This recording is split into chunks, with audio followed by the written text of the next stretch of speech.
Liberatore. Yeah, Liberatore. Yeah, I'm still a fan. I'm still high on him because he did well out of the bullpen.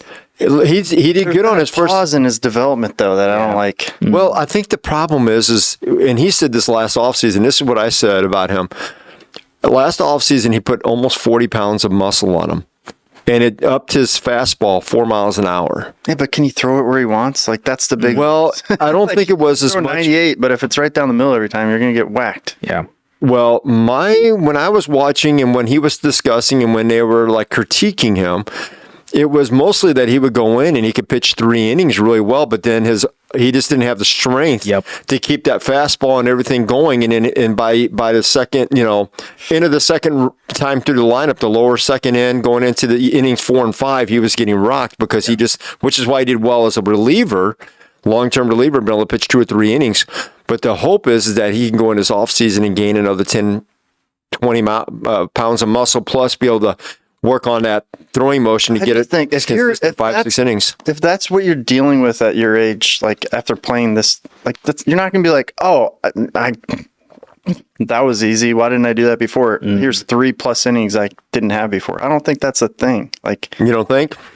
Yeah, the thing that scares me is that the Rays gave up on him, and the Rays are the team that can just make anyone a stud pitcher, it feels like. So I'm not as high in Liberatore. I'm high on T. Kent's, though. I'm high on Tekoa Roby that they got over from the Rangers. If you look at his baseball reference page, nothing jumps out at you, but his stuff is there.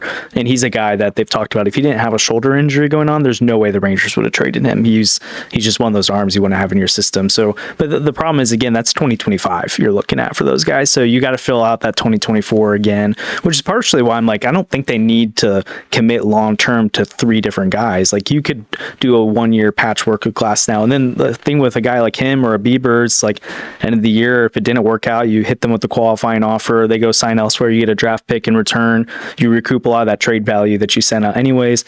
Cardinals are going to be drafting in the top 5 this year, so they're going to probably get an instant top 100 prospect in their system right away.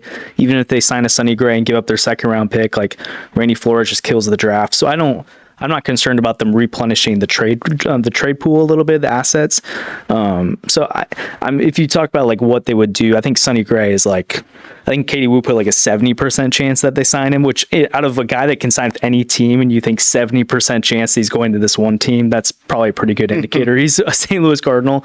And the other team that was really rumored was the Atlanta Braves, but they just picked up Charlie Morton's option for $20 million, which I was confused by that one. So I don't see them as a player anymore. So I would say Sonny Gray. Hey, thanks for watching this short with us today. And if you like it, check out our full episodes on our channel and website.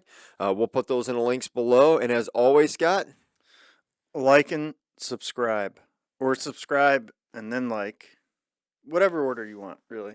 Whatever order you like. Yeah. Thanks.